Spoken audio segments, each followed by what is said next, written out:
আপনারা শুনছেন the dark horse's. আজকের গল্প মুখপুরি, লেখিকা সুদীপা হালদার। সঙ্গে থাকছি আমি অমিত এবং আমি সোমা। Season 3 episode 2।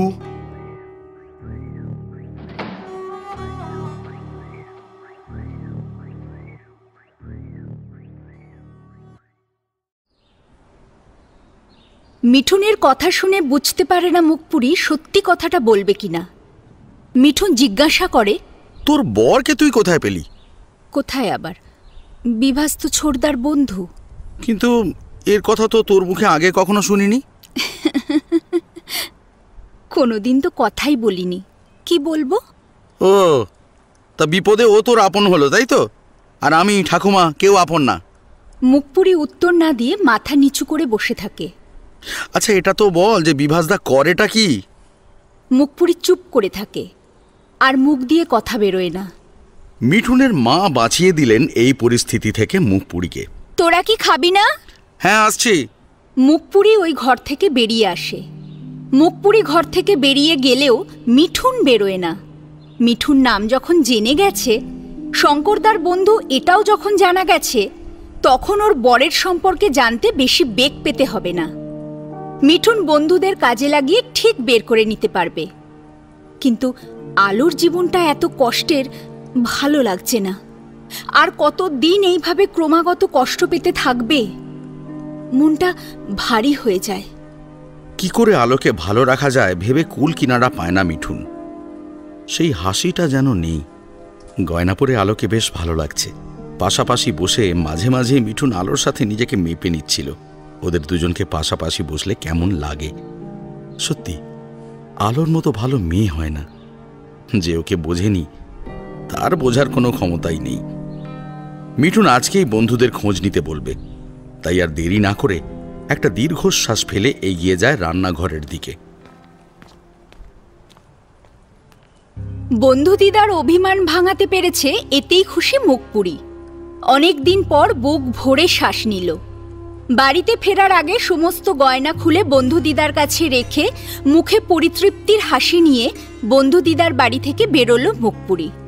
যথারীতি মিঠুন একটা রিক্সা ডেকে ভাড়া দিয়ে দেয় আর বলে, সাবধানে যাস, আর ঠাকুমার কাছে মাঝে মাঝে আসিস, কেমন? ভালো লাগবে। আসবো, তুইও ভালো থাকিস, মন দিয়ে পড়। কিছু হলে তো তোর কাছেই যাব। মনে রাখিস কথাটা। বন্ধু দিদার বাড়িতে আসাটা সফল হয়েছে। এখানে এত আন্তরিকতা, এত উষ্ণতা পাওয়া যায়, মুখপুরি আর অন্য কোথাও পায় না। এবার বাকি রইল বাবার বাড়িতে যাওয়া। কি জানি ওখানে কি কপালে জুটবে। মুখপুরি মনে মনে ভেবে নিল আগামীকালই যাবে ওখানে। আজ একটু রাত হয়ে গেছে। বিভাস কি ভাববে কে জানে। রিক্সাওয়ালাকে তাড়াতাড়ি বলে চালাতে। মুখপুরি তো খেয়েছে, পেট একেবারে ভর্তি। বিভাসের জন্য রান্না করতে হবে। বিভাসের জন্য খাবার দিতে চাইলে মুখপুরি মানা করে। তাহলে বিভাস বুঝতে পারবে ও কলেজ যায়নি। ঘরে ফিরে যা হোক একটা কিছু করে দেবে। মিঠুন রিক্সাওয়ালাকে ভাড়া মিটিয়ে বন্ধুর বাড়িতে গেল বিভাসের খবরাখবর নেওয়ার জন্য। মুখপুরিদের পাড়ায় ওর বাবার বাড়ির কাছে মিঠুনের বন্ধু থাকে। ওকে ভার দেবে বিভাসের সম্পর্কে খোঁজ খবর নেওয়ার জন্য। সাইকেল বার করে সেই বন্ধুর বাড়ি গেল। ওখানে যাওয়াটা বৃথা হলো না। শঙ্করের বন্ধু বিভাসের কথা বলতেই সঙ্গে সঙ্গে বলে উঠল, এ বাবা, তুই ওই জুয়ারির খোঁজ নিতে চাইছিস কেন? জুয়ারি? হ্যাঁ, রেসের মাঠে ঘোড়ার ওপর বাজি রেখে আয় করে, আর কিচ্ছু করে না। এর তার বাড়িতে খেয়ে দিন কাটায়। বয়স কম থাকাকালীন সব মেয়েদের দিকে হাঁ করে তাকিয়ে থাকতো। খুব টাকার নেশা মালটার, জানিস তো। যা আয় করে সব ঘোড়ার পিছনে উড়িয়ে দেয়। আর কিছু জানতে চাস? ছেলেটা কেমন রে? কেমন হবে আশা করিস ভাই? মিথ্যে কথা বলে ভুল বুঝিয়ে টাকা নিয়ে সেই টাকা রেসের মাঠে দিয়ে আসে। বিয়ে করেছে? হ্যাঁ, মনে হয় করেছে। হঠাৎ করেই একটা মেয়েকে বিয়ে করে ঘরে তুলেছে। মেয়েটার কপাল পুড়েছে রে। আমার তো মেয়েটার জন্য মায়া হয়। কি দেখে যে বিয়ে করলো, আর ছেলে পেল না। আচ্ছা আচ্ছা, তোর এত জানার ইচ্ছে কেন বলতো? আমার পরিচিত একজন টাকা দিয়ে ফেঁসেছে। তাই তোর কাছে খোঁজ নিতে এলাম। তাকে বলে দিস টাকা ফেরতের আশা যেন না করে। তবে হ্যাঁ, খুব শিগগিরই একটা কিছু হবে। পরের টাকা নিয়ে বাজি ধরা বেরিয়ে যাবে এবারে। ঠিক আছে, যাই রে, পরে কথা হবে। মিঠুনের ভালো লাগলো না এইসব কথা শুনতে। শুধু এইটুকু বুঝতে পারল কেন আলোর এমন চেহারা হয়েছে। মুখটা শুকনো, হাসিটাও নেই। একটা বড় দীর্ঘশ্বাস বেরিয়ে এলো। আলোর জন্য কিছু করতে মন চাইলেও বিভা সেই নিয়ে অশান্তি করতে পারে। ইচ্ছে করছে আলোকে ওই শয়তান বিভাসের কাছ থেকে ছিনিয়ে নিয়ে আসে, কিন্তু হাত পা যে বাঁধা। আচ্ছা, আলোর কি জীবনে সুখ নেই? ও তো কারোর ক্ষতি করেনি, এমনকি কারোর ক্ষতিও চায় না। তাহলে ওকে কেন এত দুঃখ কষ্ট ভুগতে হচ্ছে? মিঠুন যখন বাড়ি ফেরে তখনও ঠাকুমা আলোকে নিয়েই কথা বলছিল। বুঝলে বৌমা, আলো ভালো নেই গো। ওর শুকনো মুখটাই বলে দিচ্ছে ওর অসুখী হওয়ার কথা। লক্ষ্মী মেয়ে বলেই কি এত কষ্ট পাচ্ছে? বরের সম্পর্কে একটা কথাও বলেনি। বোঝো তাহলে কেমন আছে। তুমি ঠিকই বলেছ ঠাকুমা, আলো ভালো নেই। মিঠুন এইটুকু বলেই থেমে গেল। ঠাকুমাকে কিছু জানালে ঠাকুমা চিন্তায় শরীর খারাপ করে ফেলবে। দেখা যাক লুকিয়ে কোনোভাবে সাহায্য করা যায় কিনা। একবার হাতের মুঠোয় পাই খালি, কিছু না পেলে হাড়গোড় ভেঙে দেব। আর ঠিক বলেছিস, এই দিকে নেই ওই দিকে আছে, এখন বাড়িতে নিশ্চয়ই থাকবে। পালিয়ে যাবে কোথায়? ঘরে তো ফিরতেই হবে। নিজের খাওয়ার ঠিক নেই, বিয়ে করেছে। তবে জানিস, বউটাকে দেখে তো বেশ ভদ্র বলেই মনে হলো। এই কথা না বলে চল, ও গ্যাস ধরতেই হবে। মুখপুরি রিকশায় যেতে যেতে এইসব কথা শুনে বুঝতে পারল এরা সকালে যারা এসেছিল তারা সবাই বিভাসের খোঁজে যাচ্ছে। রিকশাওয়ালাকে তাড়া লাগায় মুখপুরি। বাড়ির কাছে এসে রিকশা থেকে নেমে এক প্রকার দৌড়ে ঘরে ঢোকে মুখপুরি। মুখপুরিকে দেখেই বিভাস একেবারে রাগে ফেটে পড়ে। এতক্ষণে আসার সময় হলো? কোথায় গিয়েছিলে? আমি খাবোটা কি? হ্যাঁ, খাবার কিছু বানাওনি কেন? ঘরে কিছু আছে যে রান্না করব, এখন বেরোও তো। কি? আমার বাড়ি থেকে আমাকে বেরোতে বলছো? তোমার এত সাহস? যা বলছি শোনো, ঝগড়া পরে করবে।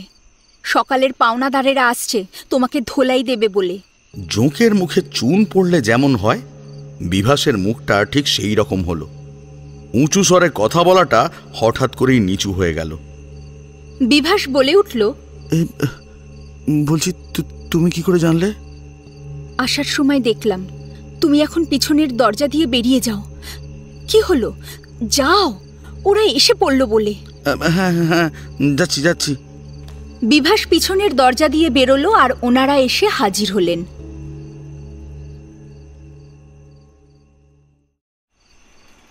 থিতো করা পান নিয়ে এসে বিশ্বম্ভর বাবুর হাতে দিতেই বিশ্বম্ভর বাবু এক অদ্ভুত কথা বলেন। মনোরমা দেবী কোনোদিন আশাই করেননি বিশ্বম্ভর বাবু এই কথা বলবেন। মানুষ যখন জীবনের শেষ প্রান্তে এসে হাজির হয়, তখন সারা জীবনের হিসেব নিকেশ করতে থাকে। কি পাওয়া হলো, কি বাকি থেকে গেল, কার প্রতি অন্যায় করা হয়েছে, কার সঙ্গে চালাকি করা হয়েছে, কে বিশ্বাসঘাতকতা করেছে। তখন মনে হয় এত কিছু লাগেই না জীবনে, সহজ সরলভাবে কাটালেই ভালো হতো। এত দেখনদারি, এত খাটনি না হলেও চলতো। জন্মের পর থেকে যে মেয়েকে নিজের পরিচয়ের আড়ালে রাখতে চেয়েছিলেন, এতটা বোধহয় না করলেও পারতেন। মুখোমুখি হতেও চাইতেন না। কি প্রচণ্ড রাগ, ঘৃণা বরাদ্দ ছিল ওর জন্য। অথচ ছোট থেকেই নিজের প্রতিভা দেখিয়ে আসছে সে। কত উৎসুক হয়ে দরজার বাইরে অপেক্ষা করত একটু স্নেহ পাওয়ার জন্যে। সব থেকে বড় অন্যায় করেছিলেন পিতৃত্বের অস্বীকার। এত বড় অন্যায় বোধ করি আর কেউ করেছে নাকি সন্দেহ আছে। অথচ সেই ছিল সমস্ত সন্তানদের মধ্যে খাঁটি মুক্ত। এতদিন ধরে যে অপরাধ করে এসেছেন, সেটা কি ক্ষমার যোগ্য? নিজের সঙ্গে যদি এমন হতো, তাহলে কি এক নিমেষে সবকিছু ভুলে যেতে পারতেন? বারান্দায় রাখা আরাম কেদারায় নিজেকে এলিয়ে দিয়ে বুকের ওপরে খবরের কাগজ রেখে চোখ বন্ধ করে এই সব কথাই ভাবছিলেন বিশম্ভরবাবু। কি জানি কদিন ধরেই বড্ড আত্মসমালোচনা করছেন। শুধু মনে পড়ে যায় মুখপুরীর কাকুতি ভরা মুখ। বিয়ে করতে এতটুকু চাইনি, অথচ জোর করে করাতে চেয়েছিলেন অযোগ্য এক লোকের সাথে। জয়া বা শুভার জন্য এমন ছেলের কথা ভাবতে পারতেন? বড় বড় দীর্ঘশ্বাস বেরিয়ে আসে বুকের ভিতর থেকে। সেই যে চলে গেল, আর এলো না। না জানি কত অভিমান, রাগ, বিদ্বেষ সাথে নিয়ে গেছে। টাকা পয়সা, গয়নাগাটি কোনো দিন চায়নি, শুধু পড়তে চেয়েছিল, এইটুকুও দিতে পারেননি। ওহ, বড় অন্যায় হয়েছে মেয়েটার প্রতি। বুকের মধ্যে যেন অক্সিজেনের অভাব, বুঝতে পারেন? একেই হয়তো বলে অপরাধ বোধ। না জানি মৃত্যুর সময় কি কষ্ট পাবেন। এত বড় অন্যায় করেছেন, শাস্তি নিশ্চয়ই পেতেই হবে। মনোরমা দেবী যখন থেঁতো পান দিতে এলেন বিশ্বম্ভর বাবুকে, দেখলেন চুপ করে চোখ বুজে শুয়ে আছেন তিনি। এখন বেশিরভাগ সময়টা চোখ বুজেই থাকেন। মাঝে মাঝে বিড়বিড় করে কি যেন বলেন। এই নাও তোমার পান। চোখ খুলে মনোরমা দেবীকে দেখে হাতটা বাড়িয়ে দেন। আচ্ছা, তোমার কি হয়েছে বলো তো? এত কি ভাবো? কত কথাই তো মনে আসে। তুমি দাদু ঠাকুরদা দুই হয়েছো, এখন নাতি নাতনিদের সাথে খেলার সময়, আর তা না সব সময় ভাবো। একটা কথা বলবো মনু। অনেক বছর পর এই নামটা বিশ্বম্ভর বাবুর মুখ থেকে শুনতে পেলেন মনোরমা দেবী। হাসি মুখে পাশে বসে তাই জিজ্ঞাসা করলেন, বাবা, কত বছর পর তোমার মুখে এই নামটা শুনছি, বলো কি বলবে? দেখো, তুমি কিন্তু কিছু মনে করতে পারবে না। বেশ, মনে করব না, বলো। কথা দিলে তো, রাখবে তো কথাটা? ও মা, তোমার কোন কথাটা আমি অমান্য করেছি বলো তো? না, তা করনি। এই কথাটাও কিন্তু রেখো। হ্যাঁ, রাখবে তো? কথা দিলাম রাখবো, এবার তো বলো। বলছি, মুখপুরি যদি কোনোদিন ফিরে আসে, ওকে ফিরিয়ে দিও না। মনোরমা বাকরুদ্ধ হয়ে গেলেন। এ কি শুনছেন তিনি? যাকে ছোট থেকেই অপ্রয়োজনীয় ফেলনা বলে বাড়ির এক কোণে রাখা হয়েছিল, তাকে বলছেন ফিরিয়ে দিও না। এখন উল্টো কথা বলছেন। নিজেদের ভুলের খেসারত মুখপুরি চিরকাল পেয়ে এলো, আর এখন বলছেন মুখপুরি যদি কোনোদিন ফিরে আসে, ওকে ফিরিয়ে দিও না। মনোরমা দেবী অসম্ভব বাধ্য লক্ষ্মী বউ। স্বামীর কথা অমান্য করবেন এমন সাহস তার নেই। স্বামীকে ভগবানের আর এক রূপ বলেই মানেন। স্বামী যা বলেন, যা করেন, তার উপরে কোনো কথা থাকতেই পারে না। উনি যা বলেন সব ঠিক বলেন, এটাও হয়তো ঠিক বলছেন। তাই মনোরমা দেবী সায় দিয়ে বললেন, আচ্ছা ঠিক আছে, তুমি যা বলবে সেটাই হবে। মুখপুরি আসুক তো আগে। নামটা ওর ঠিকই দেওয়া হয়েছিল। দেখলে তো ওই মেয়ে কেমন সত্যি সত্যি মুখ পুড়ালো আমাদের। জয়া ওর থেকে বেশি করেছে মনু। আচ্ছা আচ্ছা ঠিক আছে, কোথায় জয়া আর কোথায় ওই মুখপুরি? আমার কথাটা রেখো কিন্তু মনু। বেশ, রাখবো। এখন তুমি ঘুমাও তো।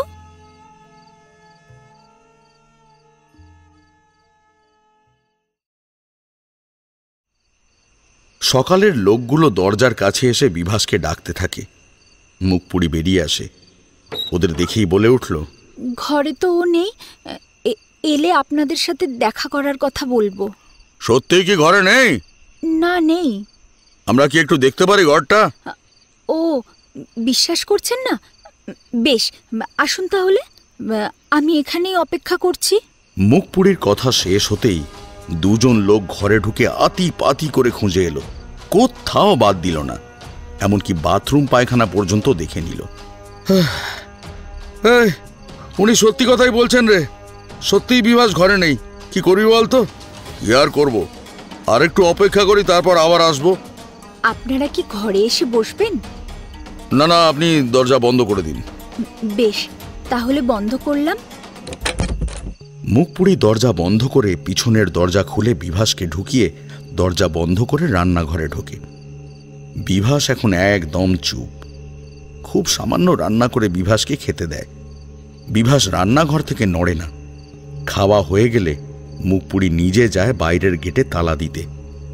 দেখা যায় তখনও ওরা অপেক্ষা করছে।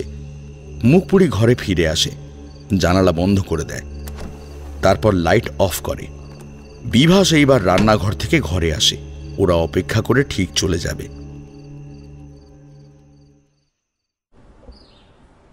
রাত্রে ভালো ঘুম হয় না মুখপুরির। কেমন একটা যেন অস্থির লাগছে। আজ বাবার বাড়িতে যাবে। মনটা যেন কেমন কু ডাকছে। যদি তাড়িয়ে দেয় বা যদি অপমান করে। মুখপুরি ভাত ডাল বড়া করে রেখে স্নান করে কলেজের ব্যাগ নিয়ে বেরোবে। বিভাস এতক্ষণ টু শব্দটি করে না, চুপচাপ শুধু দেখে যায়। বেরোনোর আগে মুখপুরি যখন বলে ঘরে এক মুঠো চাল নেই, বিভাস যেন কিছু ব্যবস্থা করে। বিভাস তখন উত্তরে বলে, তোমার বাবাকে বলো ব্যবস্থা করতে। একটা মেয়েকে উদ্ধার করেছি, তার কোনো দাম নেই। মুখপুরি কিছুক্ষণ তাকিয়ে থাকে বিভাসের দিকে, তারপর কেটে কেটে বলে, জামাইবাবুরা নিজেদের যোগ্যতায় কাজ করে মাসের শেষে মাইনে নিয়ে এসে সংসার চালায়। সেই যোগ্যতাটা আগে অর্জন করো। আমার বাবা তাদের সংসার চালাতে যান না। আমার বাবা শুধু জিনিসপত্র দিয়েছেন। তোমাকে জিনিস দিলে তো তুমি বেঁচে খাবে, তাই না? এই বড্ড বেশি চোপা হয়েছে, তাই না? দেব ঘর ধাক্কা দিয়ে বাড়ি থেকে বার করে, তখন দেখবো কোথায় যাস।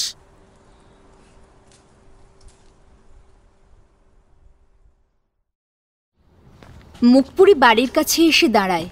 কতদিন পর বাড়িতে ঢুকবে। পা মনে হচ্ছে একটু কাঁপছে। মা মনে হয় দূর থেকে দেখেই তাড়াবেন। বাবা তো দেখতে পেলেই হয়তো বলবেন, আর এক পাও এগোনোর চেষ্টা করতে মানা করো। যেখান দিয়ে এসেছে সেখানেই চলে যেতে বলো। এই বাড়ির সঙ্গে ওর কোনো সম্পর্ক নেই। ও আমাদের কাছে মৃত। ওর ঘরটা আছে নাকি অন্য কিছু হিসেবে এখন ব্যবহার করা হয়? আচ্ছা, এখন কে রান্না করে? মা কি একটুও বদলেছেন? মুখপুরি ঘড়ি দেখে বুঝতে পারল বড়দার ছোড়দা দুজনেই বেরিয়ে গেছে যার যার কাজে। গায়ে কাপড়টা ভালো করে জড়িয়ে নেয় মুখপুরি। তারপর ধীরে ধীরে পা বাড়ায় বাড়ির দিকে। খোলা গেট দিয়ে ঢুকতেই আগে চোখ চলে যায় নিজের ঘরের দিকে। দরজাটা আলগোছে বন্ধ করা, চারিদিক ভালো করে পরিষ্কার করা হয় না। আর একটু এগোতেই একজন মধ্যবয়স্কা মহিলার মুখোমুখি হলো মুখপুরি। কাকে চাই? আপনি কে? আমি সরলা। এখানে কি করেন? আমি সারাদিন থেকে কাজ করে রাতে বাড়ি যাই। ও আচ্ছা। কার সাথে কথা বলছো সরলা? কে এসেছে? মনোরমা দেবীর গলার আওয়াজ পেয়ে মুখপুরি বলে, বলো, মুখপুরি এসেছে। কে এসেছে বলবো? মুখপুরি। এটা আবার নাম হলো নাকি? বলো তো। সরলাকে আর বলতে হলো না। সরলার উত্তর দিতে দেরি হচ্ছে বলে মনোরমা দেবী নিজেই ঘর থেকে বেরিয়ে এলেন। মুখপুরিকে দেখেই থমকে দাঁড়িয়ে পড়লেন। কি রে, তুই এখানে? হ্যাঁ এলাম। আয় ঘরে আয়। মনোরমা দেবী কথা না বাড়িয়ে ঘরে ডেকে নিলেন। সরলার সামনে ইচ্ছে করেই মুখপুরি মনোরমা দেবীকে মা বলে ডেকে অস্বস্তির মধ্যে ফেলল না। যে মা ডাক শুনতে চায় না তাকে ডেকে ব্যতিব্যস্ত না করাই ভালো। মা যে না তাড়িয়ে ঘরে ঢোকাবেন এটাই ভাবতে পারেনি মুখপুরি। মনোরমা দেবীর পিছন পিছন ঘরে এসে ঢুকল সে। বিভাসকে কিছুই খেতে দেয় না তোকে? এ কি চেহারা হয়েছে তোর? একেই তো পোড়া হাঁড়ির মতো গায়ের রং। খাওয়া দাওয়া ঠিক মতো জুটছে না বোধ হয়, তাই না? মুখপুরি কোনো উত্তর দেয় না, কিন্তু মনোরমা দেবীর মুখ বন্ধ হয় না। সাধে কি আর এখান থেকে যাওয়ার নাম করতো না? খেতে না দেওয়া পর্যন্ত নড়তই না। পেট যদি ঠান্ডা থাকে তার শরীর নাড়তে ভালো লাগবে কেন? ভাবতাম বুঝি মা বাপ মরা ছেলে একটু খেলে ক্ষতি কি, কিন্তু সেটা যে তলে তলে এই জন্য কে জানতো? বলি কতদিন ধরে এইসব চলছিল শুনি? দেখলে তো মনে হয় ভাজা মাছটি উল্টে খেতে পারিস না, অথচ পেটের মধ্যে এত শয়তানি বুদ্ধি ছিল কে জানতো। তা এখানে কি ব্যাপারে আসা হয়েছে শুনি? মুখে কি কুলু পেটে রেখেছিস যে উত্তরটা দিতে পারছিস না? মুখপুরীকে উত্তর দেওয়ার সুযোগ দিলে তবে তো কিছু বলতে পারবে। একাই তো সব কথা বলে চলেছেন মনোরমা দেবী। এইভাবে বলছো কেন মা? আমি তো শুধু একটু পড়তে চেয়েছিলাম, তোমরাই তো জোর করে বিয়ের ব্যবস্থা করলে। আমি ওই বুড়ো লোকটার কাছ থেকে বাঁচানোর জন্য শুধু পড়তে পারবো এই শর্তে বিভাসকে বিয়ে করেছি। আমি কি কোনোদিন বিভাসের সাথে কথা বলেছি, নাকি ওর মুখোমুখি হয়েছি? তা হঠাৎ কি মনে করে এইখানে আসা হয়েছে? মা, বড়দি ছোড়দি যখন আসে তখন কি তাদের এই প্রশ্নটা করো? ওদের সঙ্গে আমার পার্থক্যটা কি আমি আজও বুঝতে পারলাম না। দরজার সামনে সরলা এসে দাঁড়ায়। বড়বাবু ডাকছে ওনাকে। উনি জানলেন কি করে? ঘর থেকে দেখেছেন? আচ্ছা, যাচ্ছে। বড়বাবু, এটা শুনেই মুখপুরীর মনে পড়ে যায় ছোটবেলার কথা। এই নামই তো ডাকতো বাবাকে। উনি যে বাবা হন তা কেউ বলেই দেয়নি। এমন অভাগী কেউ আছে নাকি পৃথিবীতে? মুখপুরী চমকে ওঠে মায়ের কথায়। যা দেখ কেন ডাকছে। হ্যাঁ, যাচ্ছি। দুপুরে চারটি ডাল ভাত খেয়ে যাস।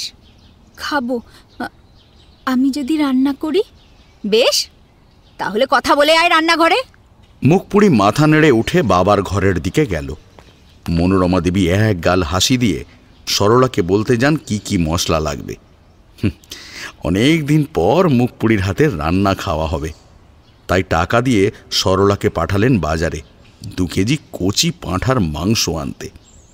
সরলার হাতের রান্না খেতে হয়, তাই সবাই খায়। বিশু আর শঙ্কর খেয়ে বেরিয়েছে, ওরা রাতে খাবে। সত্যি মুখপুরীর হাতে যেন জাদু আছে, একদম কুন্তির মতোই রান্না করে।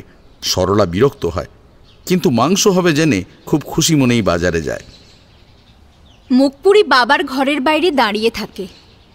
ভেতরে এসো। এই প্রথম বাবা ঘরে ঢোকার জন্য ডাকলেন। বাবার শরীরটা একটু খারাপ লাগছে মনে হচ্ছে, সেই আগের মতন তেজ যেন নেই। মুখপুরী ধীরে ধীরে ঘরে ঢোকে, পাশের চেয়ারে হাত দেখিয়ে বলেন, বসো।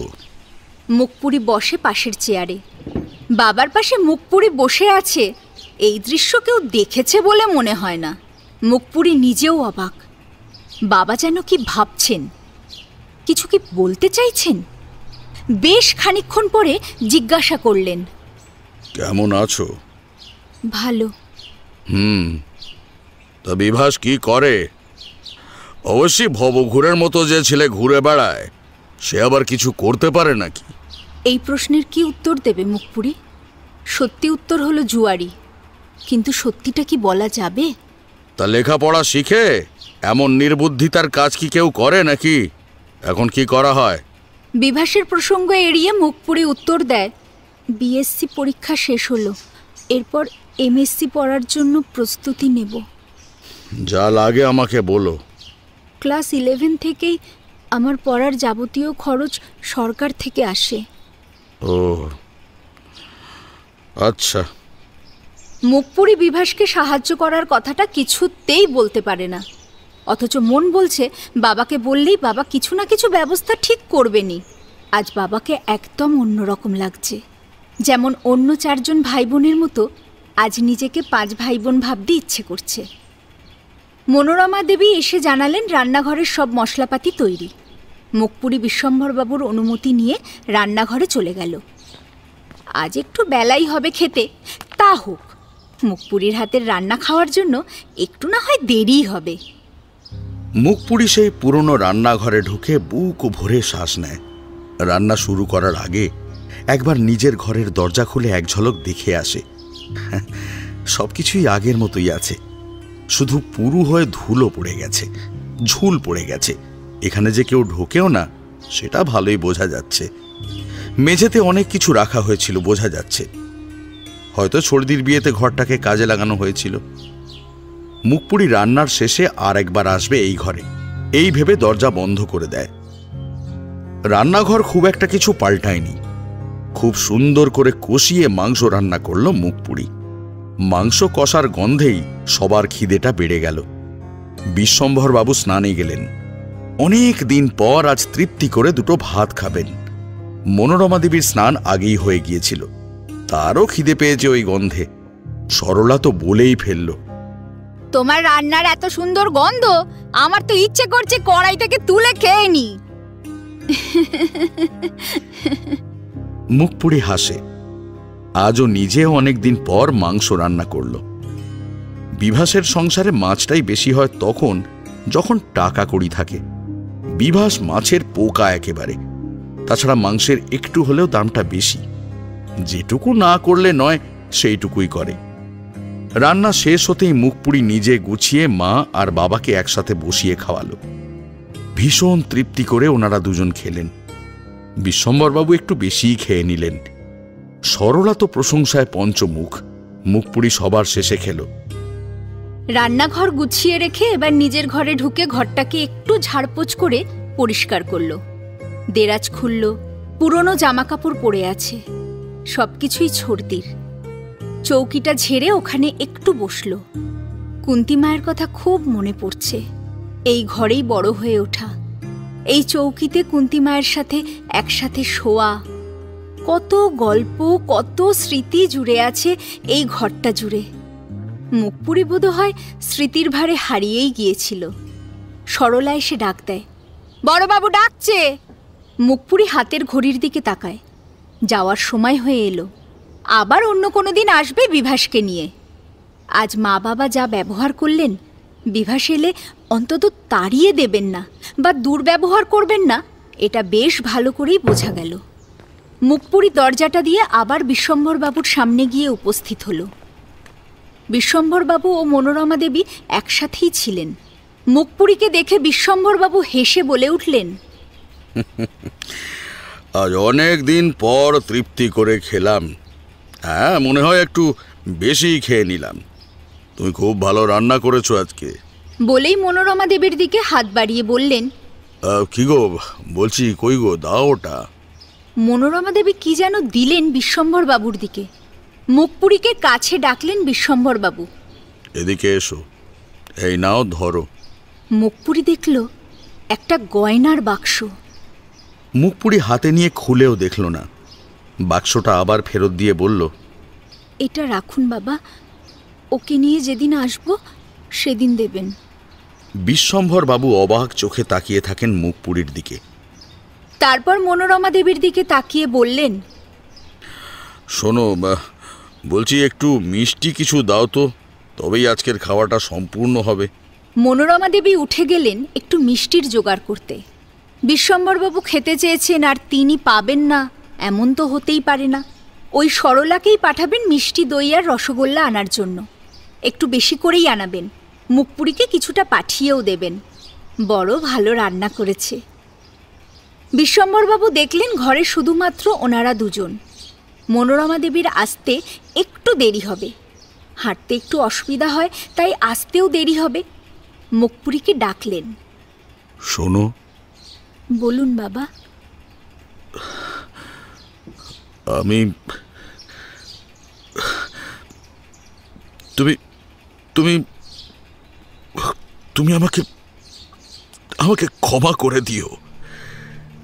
আমি তোমার উপর অনেক অন্যায় করেছি। এ আপনি কি বলছেন বাবা? আমাকে এই কথা বলে ছোট করবেন না। তুমি যদি আমাকে ক্ষমা না করো, আমি আমি মরেও শান্তি পাবো না। আলো, মরেও শান্তি পাবো না। মুখপুরি ঠিক শুনল তো? বাবা ওকে আলো বলে ডাকলেন। মুখপুরি বিশ্বম্ভরবাবুর পায়ের কাছে বসে পড়ে, চোখে জল। বাবা, এইসব কথা বলে আমাকে আপনি ছোট করবেন না। এখানে না থাকলে আমি এত দূর পৌঁছতে পারতাম না। আলো মা, তোমাকে আমরা সবাই মিলে অবহেলা করেছি, অবজ্ঞা করেছি, অপমানও করা হয়েছে অনেকবার। সবার পক্ষ থেকে আমি তোমার কাছে ক্ষমা চাইছি। তুমি কিছু মনে করো না মা, কিছু মনে করো না। মুখপুরি চোখের জল ধরে রাখতে পারছে না। মনোরমা দেবী আসছেন। তাড়াতাড়ি চোখের জল মুছে স্বাভাবিক হয় মুখপুরি। মনোরমা দেবীর দুজনের জন্যই প্লেটে করে দই রসগোল্লা নিয়ে আসেন। মুখপুরি খাওয়া শেষ করে বিশ্বম্ভরবাবুর হাত থেকে প্লেট নিয়ে চলে যায়। বিশ্বম্ভরবাবু মনোরমা দেবীকে বলেন, দেখলে দেখলে শিক্ষার কত পার্থক্য। মুখপুরি গয়নার বাক্স খুলেও দেখলো না। আর জয়া কি করেছিল মনে আছে? গয়না নিয়ে আরো একটা গয়না চেয়ে নিয়েছিল। সত্যি কুন্তি খুব ভালো মানুষ করেছে মুখপুরিকে। এমন কথা শুনলে মনোরমা দেবীর রাগ হয় কি না? তার মানে ওনার শিক্ষায় ভুল আছে? মনোরমা দেবী চুপ করে রইলেন। ভাগ্যিস উনি মুখপুরির সামনে বলেননি। আজ কি হয়েছে ওনার কে জানে। গতকাল থেকে মুখপুরির প্রতি একটু বেশি দয়ালু হচ্ছেন। মুখপুরি কি সত্যি আসবে নাকি? কুন্তির ঘরটা পরিষ্কার করছিল কেন? এখানে কি আবার ঘাঁটি গেড়ে বসবে নাকি? মুখপুরি হাত মুখ ধুয়ে একটু ছাদ থেকে ঘুরে আসে। বুক ভরে শ্বাস নেয়। কতদিন পর ছাদে উঠল। এই ছাদেই তো বড়দিকে জিজ্ঞাসা করেছিল। এই ছাদে কত খেলা করেছে কুন্তি মায়ের সাথে, ছোড়দির সাথে। ছোড়দি কখনো চোর হতো না, শুধু মুখপুরিকে দিয়ে খাটাতো। ছাদ থেকে নেমে পুকুর পাড়ে গেল, যেখানে কুন্তিমা স্নান করিয়ে দিত। এত বড় ঘন চুল কি এমনি এমনি হয়েছে নাকি? কুন্তি মায়ের স্নেহ ভালোবাসা না পেলে আজকের মুখপুরি কখনোই আলো হয়ে উঠত না। মুখপুরি এবার বিদায় নেবে, ফিরে আসে বাবার ঘরে। বাবার এই আত্মগ্লানিতে ভোগা দেখতে অভ্যস্ত নয় মুখপুরি। বাবাকে বরাবরই রাশভারী দেখে এসেছে। সেই বাবা এমন নরম সুরে কাকুতি মিনতি করে কথা বলছেন, ভাবাই যায় না। তার উপর মুখপুরির কাছে ক্ষমা প্রার্থনা করছেন। এটা কি কেউ চিন্তা করতে পারবে? যদিও মায়ের সামনে বলতে হয়তো লজ্জাবোধ করছিলেন, তাই তো মা চলে যেতেই বললেন। বাবা এখন বুঝতে পারছেন যে উনি ভুল করেছিলেন। মুখপুরি একটা দীর্ঘশ্বাস ফেলে বিশ্বম্ভর বাবুকে প্রণাম করে এবং মনোরমা দেবীকেও প্রণাম করে। আসি বাবা, আসি মা। এগুলো নিয়ে যাও। মুখপুরির দিকে কয়েকটা ঢাকনা দেওয়া কৌটো এগিয়ে দিলেন মনোরমা দেবী। কি এগুলো? মাংস, দই আর রসগোল্লা। বিভাসের জন্য দিয়ে দিলাম। আজ থাক না মা, যেদিনও আসবে সেদিন দিয়ে দেবেন। মুখপুরি জানে যে ওর ঘরে কিচ্ছু খাবার নেই। ইচ্ছে করলেই নিতে পারত, কিন্তু নিল না। তাহলে বিভাস হাজারটা প্রশ্ন করবে। সব থেকে বড় প্রশ্ন, কলেজে না গিয়ে এখানে কেন? তার মানে আগেও ও এমন করেছে। নানা সন্দেহজনক প্রশ্ন একের পর এক করতে থাকবে। মুখপুরি চলে যাবার পর থেকে বিশ্বম্ভরবাবু শুধু মুখপুরির কথাই বলে চলেছেন। মনোরমা দেবীর মনে হচ্ছে কান যেন ঝালাফালা হয়ে গেল। সেই রাতে সবাই খুব তৃপ্তি করে মাংস ভাত খেল। মনোরমা দেবী থেঁতো করা পান দিতে এলে বিশ্বম্ভরবাবু আবার কথা আদায় করে নিলেন যে মুখপুরি এলে ওকে যেন ফিরিয়ে দেওয়া না হয়। সেই রাতে বড় নিশ্চিন্তে বিশ্বম্ভরবাবু ঘুমোলেন। বিশ্বম্ভরবাবু কি কিছু আন্দাজ করেছিলেন? সেই জন্যেই কি অপরাধ স্বীকার করলেন?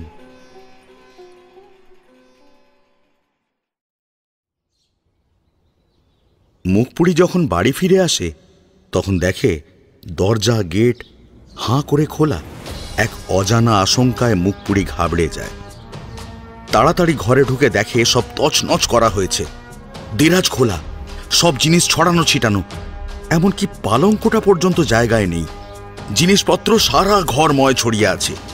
রান্নাঘরের অবস্থা আরো খারাপ। প্রত্যেকটা থালা, বাসন, মশলার কৌটো ঘাঁটা হয়েছে।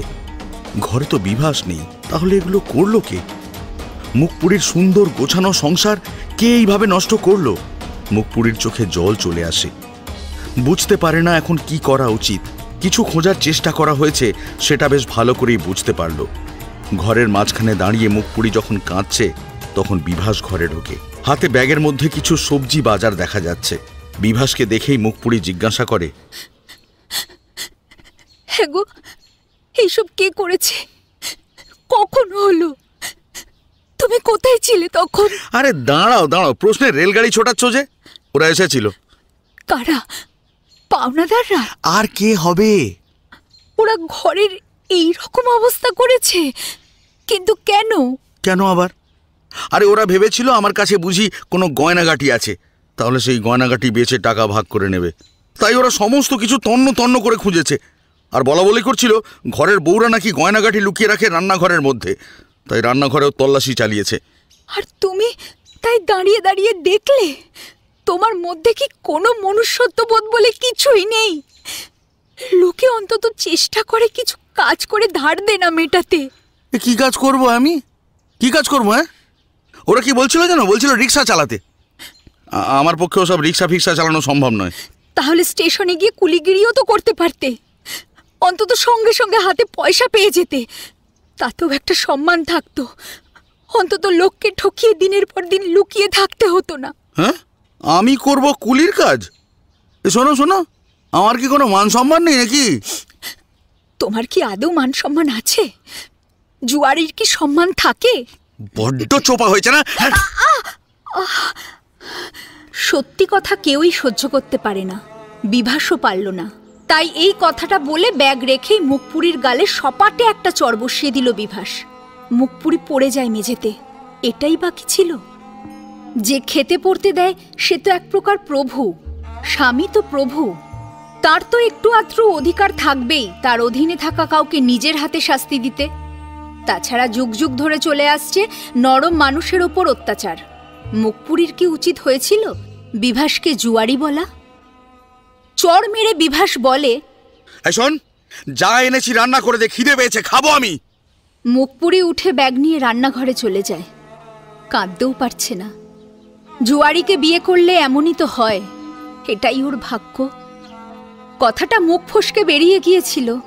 আসলে মুখপুরি নিজে সৎ, তাই এসব মিথ্যে জুয়াচুরি একদম পছন্দ করে না।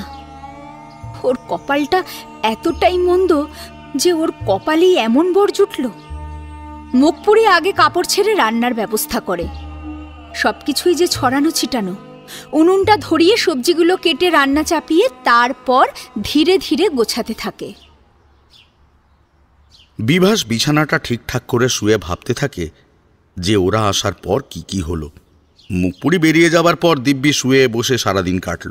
স্নান খাওয়া দাওয়া সেরে আবার বিছানায় শুয়ে শুয়ে ভাবছিল ঘরে খাবার জোগাড় করবে কোথা থেকে। বেলা পড়তেই ওরা এসে দরজায় ধাক্কা দিতে শুরু করে। অন্যরকম গলার আওয়াজ শুনে বিভাস দরজা খুলতেই হুড়মুড় করে ওরা সবাই ঢুকে পড়ে। তারপর চিৎকার চেঁচামেচি। ঘরে কিচ্ছু নেই, কিন্তু জিনিস খুঁজতে গেলে একটু সময় লাগে। ওরা আশা করে এসেছিল ঘরে বুঝি গয়না থাকবে, সেই গয়না বিক্রি করে ওদের টাকা ওরা ভাগ করে নেবে। বিভাস তাদের বারবার বোঝানোর চেষ্টা করেছিল যে এইরকম পরিকল্পনা সত্যিই ওর নিজের ছিল, কিন্তু গয়নার দোকানে যাওয়ার সময় মাঝপথে সেই গয়না হারিয়ে যায়। বিভাস নিজেই এখন চিন্তিত, সেই গয়না বউকে ফেরত দেবে কি করে। বিভাসের কথা শুনে ওরা বিভাসকে নিয়ে সেই স্যাঁকড়ার দোকানে যায় এবং সত্যি কথাটা জানতে পারে। তখনই বলেছিল রিক্সা চালানোর কথা, কিন্তু বিভাস চালাবে রিক্সা? ওর কি কোনো আত্মসম্মান নেই নাকি? যাওয়ার আগে ওরা তাই বলে যায় যে 1 সপ্তাহের মধ্যে টাকা ফেরত না দিলে বিভাসকে কিন্তু ওরা দেখে নেবে।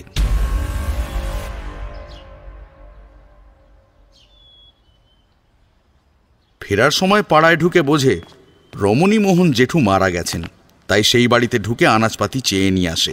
ওরা তো ওইগুলো ফেলেই দিত, তাই বিভাস বুদ্ধি করে ওগুলো চেয়ে নিয়ে আসে। এতে অবশ্য সম্মান যায় না, বরং উপকারী করেছে। ফেলে দেওয়ার থেকে তো খেয়ে নেওয়া অনেক ভালো। অন্তত 2 দিন তো ঠিকমতো খেতেই পারবে। এই 2 দিনের মধ্যে কিছু একটা কাজের ব্যবস্থা ঠিক করতে পারবে সে। কিন্তু কি কাজই বা করবে? লোককে ঠকাতে পারা, এই কাজটাই বিভাস বেশ ভালোই পারে। কিন্তু আর তো কেউ বাকি নেই, সবাইকে ঠকানো হয়ে গেছে। আর কেউ বিভাসকে টাকা ধার দেবে না। মুখপুরীর বাপের বাড়ি থেকে যদি কিছু পাওয়া যায়, কিন্তু ওরা দেবে তো? না দিলে চেয়ে নিতে হবে। সংসারের সব দায়িত্ব কি একা বিভাসের নাকি? পরের দিন মুখপুরীর বাপের বাড়ির এলাকা থেকে একটু ঘুরে আসবে। শঙ্করের সাথে দেখা হলে তো ভালোই। বিভাস বোধহয় ঘুমিয়ে পড়েছিল। মুখপুরি এসে ঘুম থেকে তাকে ডেকে তোলে। রান্না শেষ, তাই খেতে ডাকছে। তাড়াতাড়ি খেয়ে নিল। মুখপুরি সামান্য কিছু খেলো।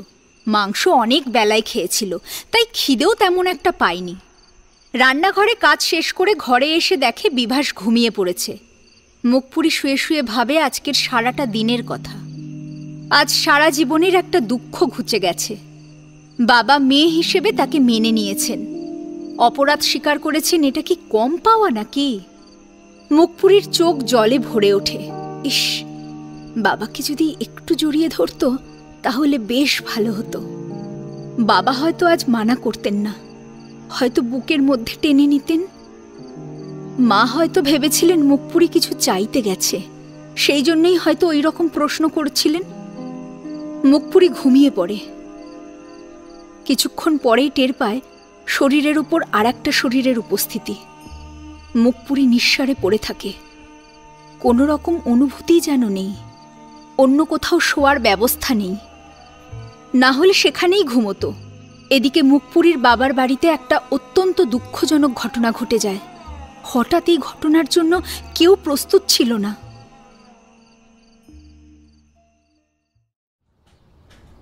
অনেক বেলা হয়ে গেছে, কিন্তু বিশ্বম্ভরবাবু এখনো ঘুম থেকে ওঠেননি।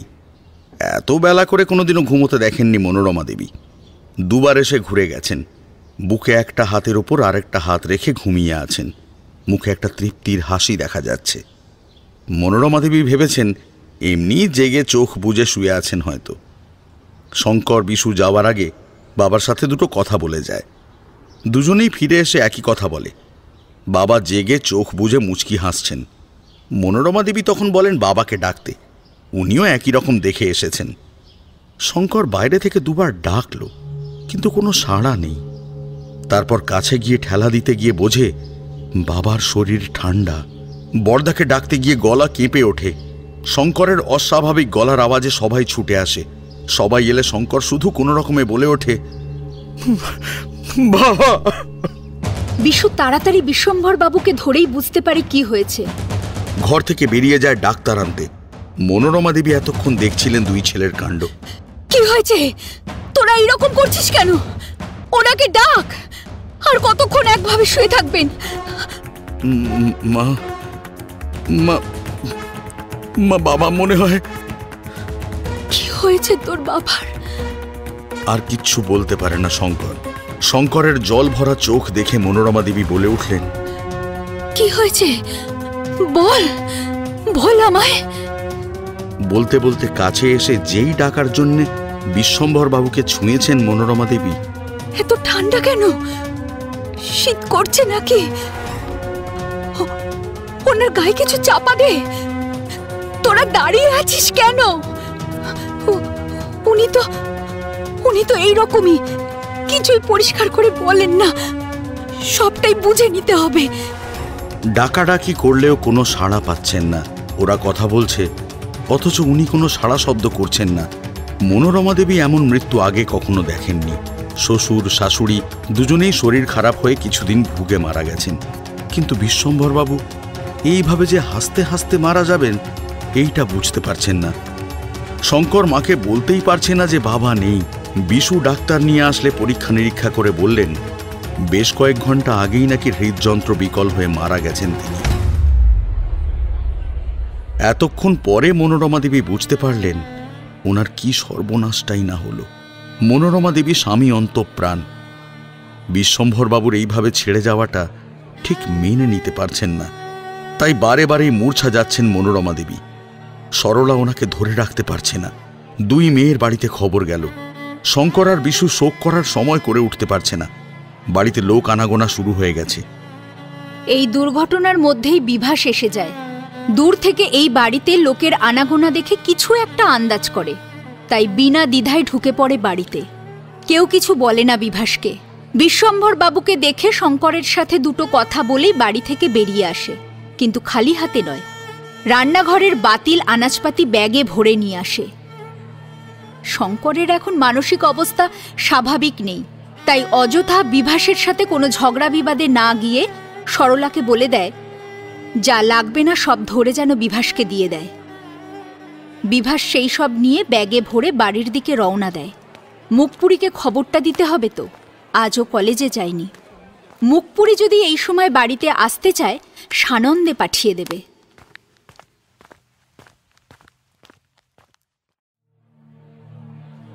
জয়া খবর শুনে সুকান্তকে নিয়ে সঙ্গে সঙ্গে চলে আসে। বাবার বড় আদুরে ছিল সে। বাবাকে দেখে বিশ্বাস হচ্ছে না যে বাবা নেই। বাবা হাসছেন অথচ নেই। মনে হচ্ছে এক্ষুনি চোখ খুলে সবাইকে চমকে দেবেন। মায়ের অবস্থা খুবই খারাপ। বাবাকে কেন্দ্র করেই মায়ের জগৎ সংসার। এখন কি করবেন কে জানে। জয়া এসে মাকে ধরে কাঁদতে শুরু করে দেয়, সান্ত্বনা দিতে পারে না। আসলে এই মৃত্যুর কোনো সান্ত্বনা হয় না। মা মাঝে মাঝেই বাবাকে নাড়া দিয়ে দেখছেন, যদি বাবা জেগে ওঠেন।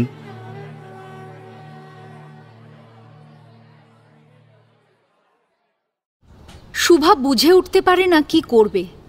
বাচ্চারা এখনো বুকের দুধ খায়। এই অবস্থায় যাওয়া কি উচিত? শাশুড়ি যেতে না বলছেন না, আবার হ্যাঁও বলছেন না। শ্বশুরমশাই বললেন, দেখো যদি সম্ভব হয় শেষ দেখা দেখে এসো না হয়। শুভা চিন্তা করে দেখল যেতে আসতে প্রায় অনেকটা সময় কেটে যাবে। গিয়ে যে সঙ্গে সঙ্গে ফিরে আসবে সেটা নাও হতে পারে। তাহলে তো বাচ্চারা না খেয়ে থাকবে। এর থেকে না যাওয়াই ভালো। শুভা মন খারাপ করে নীরবে বাবাকে স্মরণ করে চোখের জল ফেলতে লাগল। অনিমা দেবী শুভার বিচার বুদ্ধি দেখে খুশি হলেন।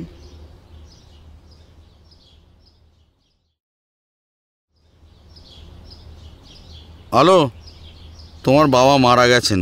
কিসব বলছো তুমি? তোমার মুখে কি কোনো কিছুই আটকায় না? কালকেই বলতে গিয়ে চুপ করে যায় মুখপুরি। এক্ষুনি বলে ফেলেছিল। বিভাসের কথা বিশ্বাস হয় না তার। এইরকম ঠাট্টা একদম ভালো লাগে না। তোমার হাতে ওগুলো কি? আমি সত্যি কথাই বলছি গো। আরে তোমাদের পাড়ায় গিয়েছিলাম, তোমাদের বাড়িতে ভিড় দেখে গিয়ে দেখি এই ব্যাপার। তুমি বাড়িতে ঢুকলে তোমাকে কেউ কিছু বললো না? কই না তো, কেউ তো কিছু বললো না। বরং শঙ্করের সাথে দুটো কথা বলে চলে এলাম। আর ফেরার সময় ওখান থেকে এইসব সবজি সাথে করে নিয়ে এলাম। বাবা! বাবা! বিভাস তাও সত্যি কথাটা বলল না যে সবজিগুলো মুখপুরীর বাপের বাড়ি থেকে নিয়ে আসা হয়েছে। এমন মর্মান্তিক খবর পেয়ে মুখপুরী ভেঙে পড়ে। গতকালের ঘণ্টাখানেকের স্মৃতি ছাড়া বাবাকে নিয়ে ভালো কিছু ঘটনা মুখপুরীর জীবনে ঘটেনি। আচ্ছা, বাবা কি তাহলে তার মৃত্যু আসন্নের কথা আগেই বুঝতে পেরেছিলেন? সেই জন্যে কি মুখপুরীর কাছে ক্ষমা প্রার্থনা করেছিলেন? মুখপুরী কাঁদতে থাকে। বুকের ভেতরটা কেমন যেন কষ্ট হচ্ছে। সামান্য সামান্য স্নেহের স্পর্শ পেয়ে এত কষ্ট হচ্ছে। যদি সারা জীবন এমন স্নেহ ভালোবাসা পেত তাহলে না জানি কত কষ্টই না পেত সে। কি গো, যাবে নাকি বাড়িতে? রিক্সা ডাকবো? বিভাসের প্রশ্নে মুখপুরি কি উত্তর দেবে ভেবে পায় না। বাবা না হয় গতকাল মেনে নিয়েছেন মুখপুরিকে সন্তান হিসেবে, কিন্তু আর ভাই বোনেরা কি মুখপুরিকে মেনে নিয়েছে? তারা যে কোনোদিনই মুখপুরিকে তাদের বোন হিসেবে মেনে নেয়নি। তবুও মুখপুরি যাবে, বাবাকে শেষ দেখাই দেখতে যাবে। এত কাছ থেকে যদি বাবাকে দেখতে না যায় তাহলে বাবাও তো অসন্তুষ্ট হবেন। মুখপুরি তাই বিভাসকে বলে রিক্সা ডেকে আনতে। ভাড়া পরে দেবে এই শর্তে একজন রিক্সাওয়ালাকে ধরে আনে বিভাস। সেই রিক্সায় করে মুখপুরি কাঁদতে কাঁদতে বাবার বাড়ির উদ্দেশ্যে রওনা দেয়।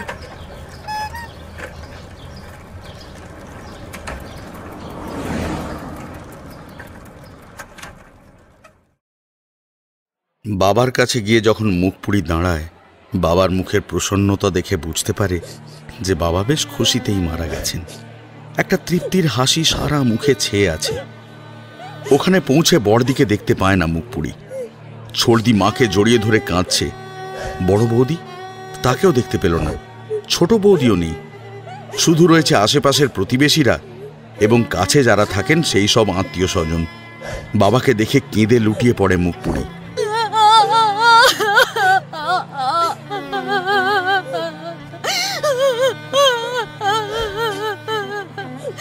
মনোরমা দেবী কিছুক্ষণের জন্য বিহবল হয়ে পড়েন মুখপুরিকে দেখে। তারপরে ঘর ভর্তি লোকজনের সামনেই বলে ওঠেন,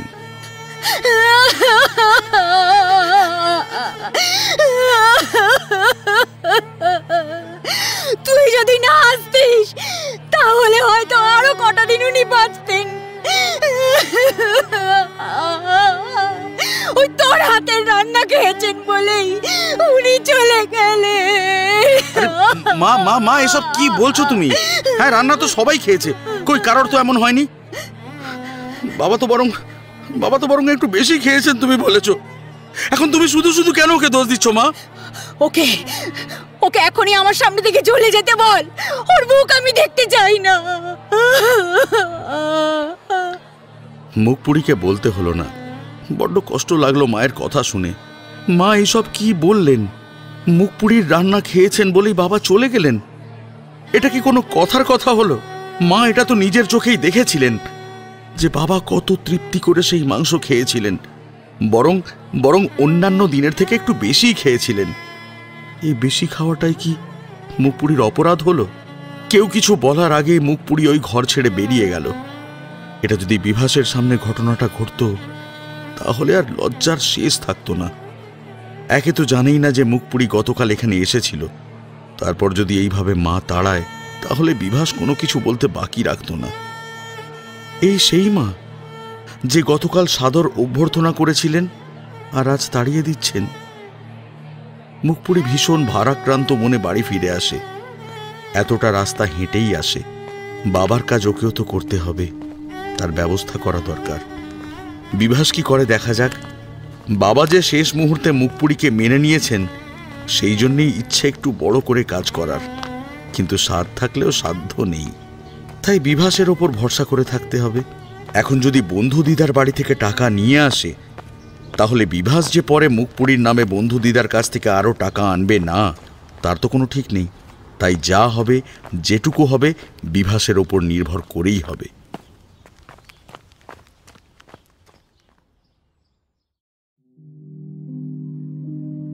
মিঠুন বন্ধুর মাধ্যমে খবর পায় মুখপুরীর বাবা মারা গেছেন, তাই একসময় এসে ঠাকুমাকে সাথে করে নিয়ে বিভাসের বাড়িতে এসে মুখপুরীকে হব্বিষ্যি দিয়ে যায়, সঙ্গে কিছু টাকাও দিয়ে যায়। বন্ধু দিদাকে পেয়ে মুখপুরী কেঁদে হালকা হয়। মুখপুরী আবার সেই টাকা দিয়ে দাদাদের জন্য হব্বিষ্যি নিয়ে যায়। কাউকে কিছু না বলে চুপচাপ দাদাদের হাতে দিয়ে বেরিয়ে আসে নিঃশব্দে। 3 দিন পর বিভাস মুখপুরীকে নিয়ে গঙ্গার পাড়ে গিয়ে ওইখানে এক ব্রাহ্মণকে ধরে শ্রাদ্ধের কাজ সব থেকে কম খরচে করে নেয়। মুখপুরী যা করে শ্রদ্ধার সাথেই করে। বিভাস যে এইটুকুনি আয়োজন করেছে তাতেই খুশি মনে মেনে নেয়। মুখপুরীর বাবা মারা গিয়েছে তো কি হয়েছে, বিভাসের ঘরে যা সবজি ছিল তাই রান্না করতে হয়েছে। বিভাস তো আর না খেয়ে থাকবে না, তাছাড়া সবজিগুলো তো নষ্ট হয়ে যাবে।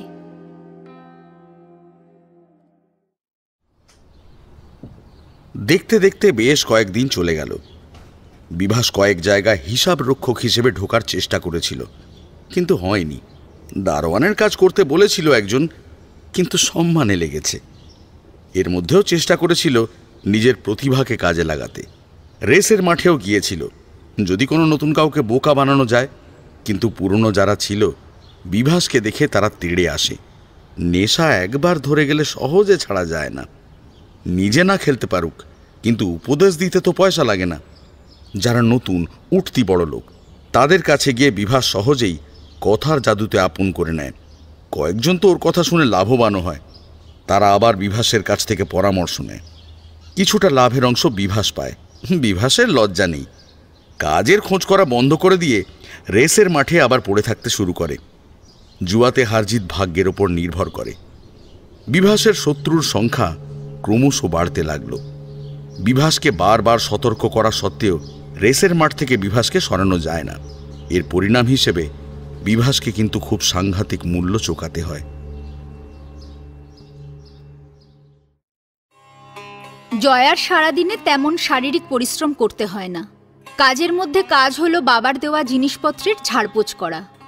রান্নাঘরের দিকে ঠিক খাওয়ার সময় যায়, আর না হলে শ্বশুরমশাইয়ের সাথে বা প্রতিবেশী যার সঙ্গে কথা বলতে ভালো লাগে তার সঙ্গে কথা বলে সময় কাটায়। একই ঘটনা, মানে ওই গেটের আওয়াজ, সেটা পরের দিনও ঘটল। এবার কিন্তু জয়া রেগে গেল। সুকান্তকে বলল, কোনোদিন কোনো বাড়িতে শুনেছো নাকি যে বউকে গেটে আওয়াজ করে ঘুম থেকে ডেকে তোলে? এত বেলা করে না ঘুমোলেই তো হয়, তাহলে আর আওয়াজ শুনতে হবে না। তুমি যখন উঠবে আমিও তখন উঠব। আচ্ছা, আমার খাবারটা বানিয়ে দেবার দায়িত্ব কার? তোমার মায়ের। তার মানে? আমার ছেলে হলে তার দায়িত্ব তো আমি নেব, তাই না? আচ্ছা আচ্ছা আচ্ছা আচ্ছা, তা মা যখন থাকবেন না তখন কে খাবার বানাবে? তখনকার কথা তখন দেখা যাবে। না না না না না, না জানলে করবে কি করে বলো? হ্যাঁ, না জানলে করবেটা কি করে? তাই মা থাকতে বলছি শিখে নাও। তুমি থামো তো, আমাকে একটু ঘুমোতে দাও। আরে বাবা, আমি অফিসে যাব, ওঠো। না, উঠবো না, তুমি আজ অফিসে যাবে না। এই কথা বলে জয়া সুকান্তকে জড়িয়ে ধরে। জয়ার শরীরের সাথে শরীর লাগতেই কামের আগুন জ্বলে ওঠে। সুকান্ত হুঁশ হারিয়ে ফেলে। জয়ার এই নরম শরীরকে উপেক্ষা করা যায় না। মাথা তখন পুরো ফাঁকা হয়ে যায়। তখন একমাত্র লক্ষ্য হয়ে দাঁড়ায় আবার মিলন। জয়ার স্পর্শটাই সুকান্তকে দুর্বল করে দেয়। শরীরকে তৃপ্ত করে আগুন নিভিয়ে এবার সুকান্ত গা ঝাড়া দিয়ে ওঠে। বিছানা থেকে নামার আগে জয়ার থেকে শুনতে পায়, শোনো না, আমার জন্য বাথরুমে 4 বালতি জল রাখবে। তোমার ওইসব ধুতেই আমার 2 বালতি জল লাগে, আমার ঘেন্না করে। এত কম জলে স্নান করা যায় নাকি? সুকান্তের খারাপ লাগে। ঠিকই তো, জয়ার এত অল্প জলে হবে কি করে? আরও কয়েকটা বালতি কিনে আনতে হবে। সুকান্ত জানে দরজা খুললেই মায়ের রাগী মুখটা দেখতে হবে। একদিকে জয়ার আকর্ষণ উপেক্ষা করা যায় না, আবার অন্যদিকে মায়ের মনটাকেও ব্যথিত করতে চায় না সুকান্ত। সুকান্ত যাবেটা কোন দিকে? সুকান্ত ঘর থেকে বেরিয়ে দেখে বাবার সকালের জলখাবার খাওয়া হয়ে গেছে। মা রান্নাঘরে ব্যস্ত, অফিসের তাড়া আছে। তাড়াতাড়ি স্নান করে নিয়ে 3 বালতি জল ভরে রেখে দেয়। আরও একটা বালতি কিনতে হবে। কাপড় কাচার বালতিতেও জল ভরে রাখে। ঘরে এসে জয়াকে বলে 3 বালতির কথা। জয়া বিরক্ত হয়। এদের কি কিছুই নেই? একটু শান্তিতে ঘুমোবে সেটাও হবে না?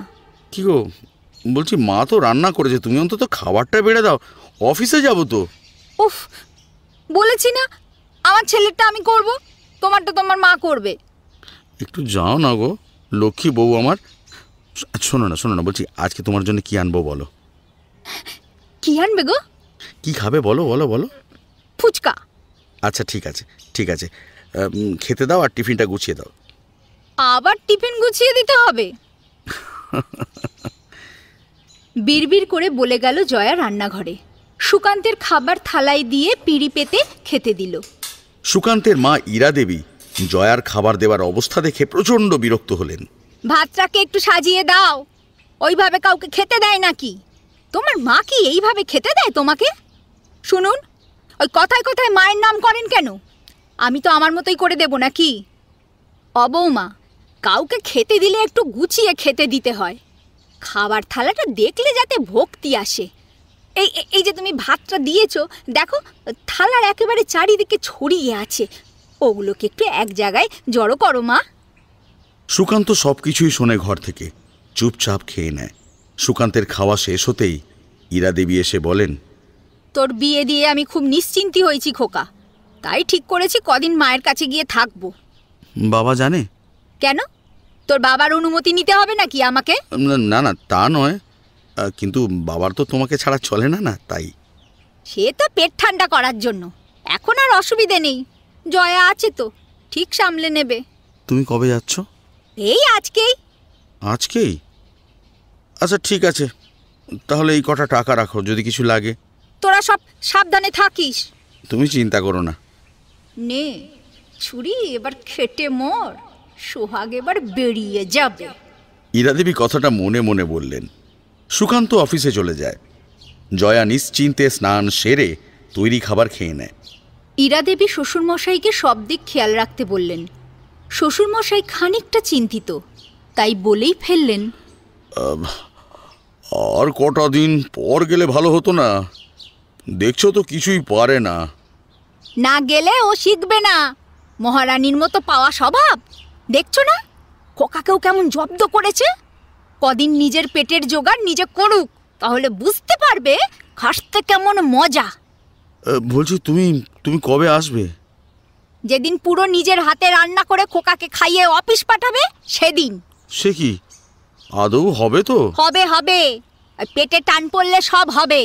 শুধু তুমি যেমন আমার বেলায় ধৈর্য ধরেছিলে, এই বেলাতেও একটু ধৈর্যটা ধরো। কিন্তু তোমার মতো ধীর স্থির জয়া নয় তো, এ তো বেশ ভোগাবে গো।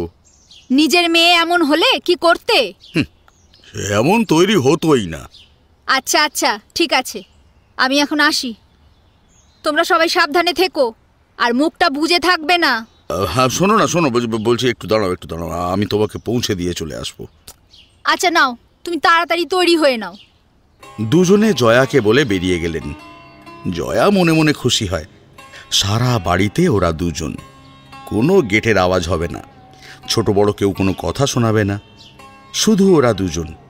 বিয়েতে নাকি অনেক খরচ হয়ে গিয়েছে, তাই বেড়াতে যাওয়াটা কদিন পরেই হবে। ভালোবেসে বিয়ে করেছে, তাই সুকান্তর সব কথাই ভালো লাগে।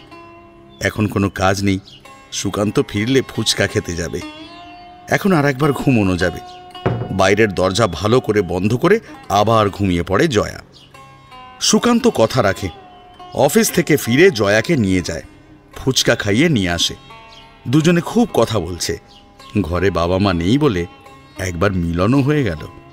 মনোমালিন্য শুরু হয় তখন, যখন রাতের খাওয়ার সময় সুকান্ত জয়াকে বলে খাবার দিতে। জয়ার উত্তরটা ছিল, আমি কি রান্না করেছি নাকি যে তোমাদের খেতে দেবো? হ্যাঁ, তার মানে? আর এখন আমরা কি খাবো? আমি বাইরে কাজ করে আয় করবার, তুমি ঘরে খাবার ব্যবস্থা করবে, এটাই তো স্বামী স্ত্রীর স্বাভাবিক জীবন নাকি? এখন খাবোটা কি?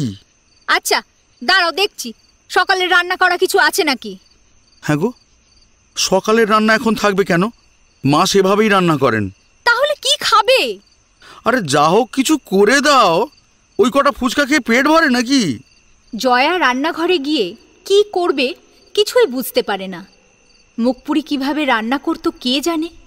জয়া তো শুধু খেয়েছে। বেশ খানিকক্ষণ হয়ে গেছে, রান্নাঘর থেকে কোনো আওয়াজ আসছে না। সুকান্ত গিয়ে দেখে জয়া সবজি কাটছে। সে যা কাটতে বসেছে, সারা রাত পেরিয়ে যাবে, জয়ার সবজি কাটা শেষ হবে না। হ্যাঁ গো, উনুন না ধরিয়ে সবজি কাটতে বসেছো? এত অপদার্থ তুমি! উনুন কিভাবে ধরায়? হ্যাঁ, সেটাও জানো না? জানি, মানে কয়লা দেয়, কেরোসিন তেল দেয়। জানোই যখন, তখন ওটা আগে করো। থাক, বাদ দাও। আজকে মুড়ি বাতাসা খেয়েই ঘুমোবো। কাল সকালে কিন্তু রান্না করো, হ্যাঁ, খেয়ে অফিসে যাব। জয়া হাঁপ ছেড়ে বাঁচল। কাল সকালের জন্য চিন্তা লেগেই রইল। পড়াশোনায় ব্যস্ত ছিলে, এই অজুহাতটাও তো দিতে পারবে না। আচ্ছা তাহলে করেছোটা কি তুমি বাবার পয়সায়? তুমি এইভাবে আমার সাথে কথা বলছো কেন? তাহলে কিভাবে কথা বলবো? আমি কিন্তু অফিসে খেয়েই যাব, এই কথাটা তুমি ভালো করে মাথায় রেখো। হ্যাঁ হ্যাঁ জানি, আর কতবার বলবে? সুকান্ত মুড়ি বাতাসা খেয়ে রাগে গজগজ করতে করতে শুয়ে পড়ল। জয়া আজ রাতটা কাটলো ভেবে রান্নাঘরের দরজা বন্ধ করে সুকান্তের পাশে গিয়ে শুয়ে পড়ল। নতুন বিবাহিত দম্পতির মধ্যে যতই রাগ অভিমান থাক না কেন, বিছানায় কিন্তু সব মিটমাট হয়ে যায়। এক্ষেত্রেও তাই হলো। কিছুক্ষণের মধ্যেই দুটো শরীর মিশে গিয়ে বিছানায় ঝড় উঠল। সুকান্তের ঘুম ভাঙতেই সুকান্ত চমকে ওঠে। জয়া তখনও ঘুমোচ্ছে। খুব রাগ হলো। বুঝতে অসুবিধা হলো না অফিসে যাওয়ার আগে সুকান্তর খাবার জুটবে না। জয়া, এই জয়া, আরে তুমি এখনো শুয়ে আছো? আমি অফিসে যাবো তো নাকি? যাও, কে মানা করছে? হ্যাঁ গো, আমি কি না খেয়ে যাব নাকি? মাকে বলো না তোমার খাবারটা দিতে। কি জ্বালাতন! মা কি বাড়িতে আছে যে মাকে বলবো? এবার জয়ার ঘুম এক নিমেষে কেটে যায়। উনুন ধরাবে কখন? রান্নাই বা করবে কখন? এখন কি হবে? সুকান্ত কি খেয়ে যাবে? রাতে মুড়ি খেয়েছে বাধ্য হয়ে, কিন্তু এখন কি খাবে? আমাকে আগে ডাকতে পারোনি? হ্যাঁ, আমি ডাকবো না তো কে ডাকবে? কেন, তোমার খেয়াল নেই যে আমি বারবার করে রাতে শোয়ার আগে বললাম যে অফিসে খেয়ে যাব, অফিসে খেয়ে যাব? কি করব বলো, ঘুমিয়ে পড়েছিলাম যে। এতই যদি ঘুমানোর শখ, তাহলে বিয়ে করেছো কেন? হ্যাঁ, বাড়িতেই ঘুমোতে। মা থাকার সময় বললাম যে মায়ের কাছে শিখে নাও, শিখে নাও। তখন ওই ঘুম নিয়ে পড়েছিলে। থাকো ঘুমিয়ে এবারে। তোমার মা ইচ্ছে করেই কেটে পড়েছেন, আমি বুঝি না? এই এই এই একদম মায়ের সম্পর্কে বাজে কথা বলবে না বলে দিচ্ছি। হ্যাঁ, আমি বিয়ে করেছি, মা কেন করবেন? যাতে আমাকে বিপদে ফেলতে পারেন? কথা না বলে যাও না, যাও যাও যাও, খাবারের ব্যবস্থাটা করো। খাবার হলে খাবে, আর না হলে অফিসে গিয়ে খাবে। কোথায় পয়সা বাঁচাবে তা না, এখন পেটের জ্বালায় বাইরে খেতে হবে। পয়সা তো বাঁচিয়েছি, বিয়ের পর কোথাও নিয়ে গেছো? নিজেরটা তো ভালোই বুঝেছো, আমি কি খেয়ে অফিসে যাব সেটা বুঝতে পারছো না? রাগের মাথায় সুকান্ত স্নানে চলে গেল। জয়া বিছানা থেকে নামে না। নেমেই বা কি হবে, সুকান্ত তো খেয়ে যেতে পারবে না। সুকান্ত স্নান করে পোশাক পরে বেরিয়ে যায়। স্নান করে ঘর থেকে না খেয়ে বেরোতে নেই বলে দুটো বিস্কুট আর জল খেয়ে বেরিয়ে পড়ল। এই জল বিস্কুট পর্যন্ত নিজেকেই নিতে হলো। খুব খিদে পেয়েছে, তাই দোকান থেকে বাপুজি কেক কিনে খেতে খেতে অফিসে চলে গেল সুকান্ত। কেন যে বড়লোকের মেয়েকে বিয়ে করতে গেল?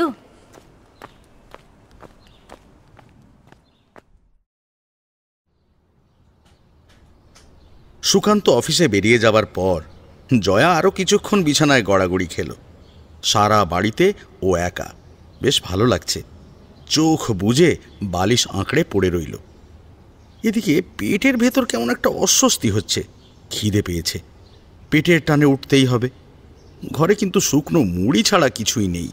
না, এবারে যে কিছু রান্না করতেই হবে। জয়া বাথরুমে গিয়ে অবাক হয়ে যায়, সব কটা বালতি খালি।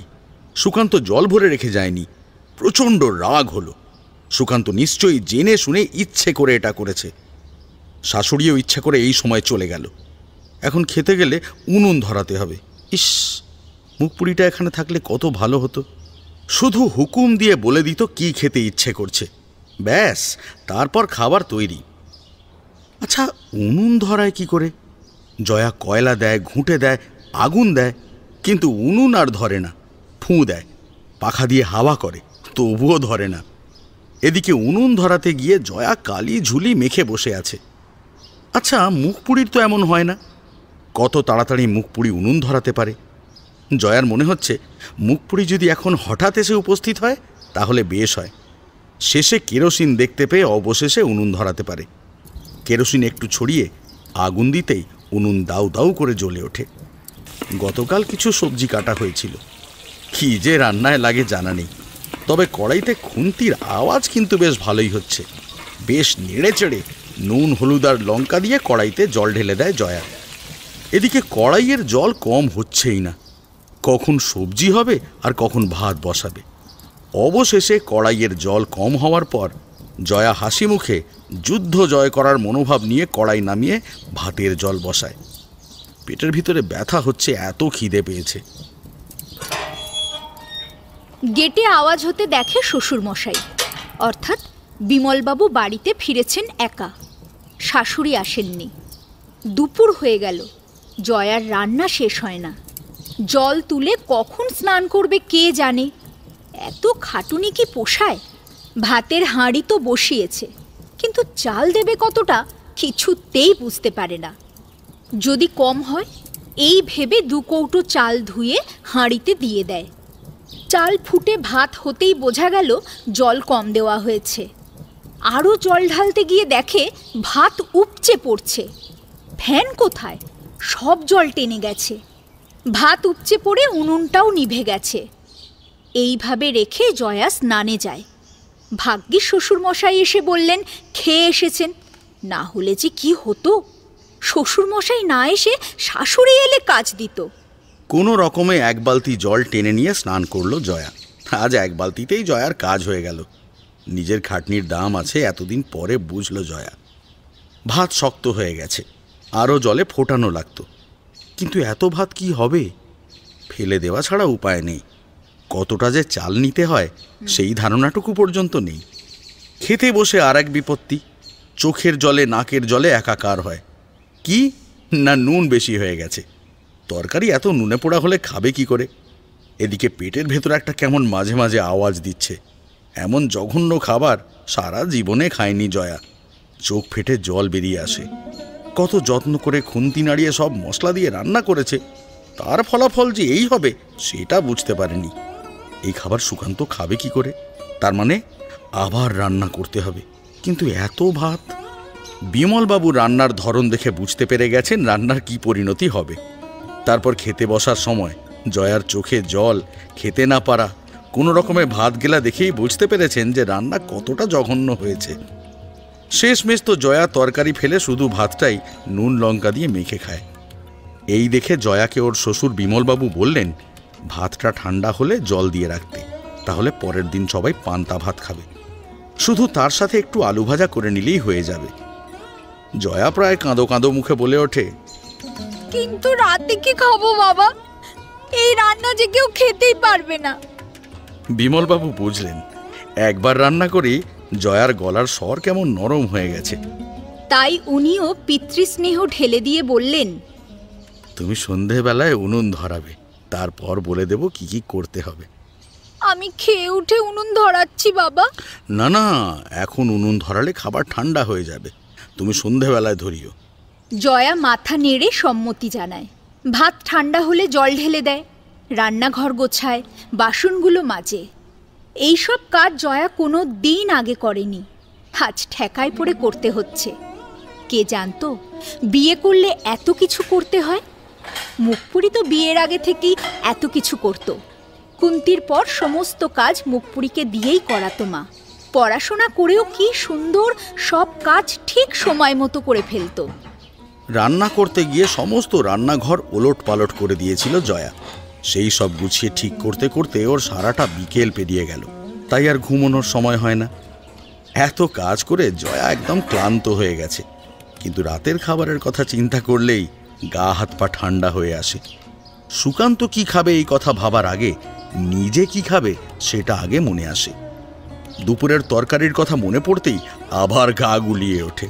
ভেবেছিল না জানি সুকান্ত কত প্রশংসাই না করবে ওর রান্না করা খাবার খেয়ে, কিন্তু যেখানে ও নিজেই খেতে পারছে না সব তরকারি, সেগুলো ধরে ফেলে দিতে হয়েছে, সেখানে সুকান্তকে কি দেবে?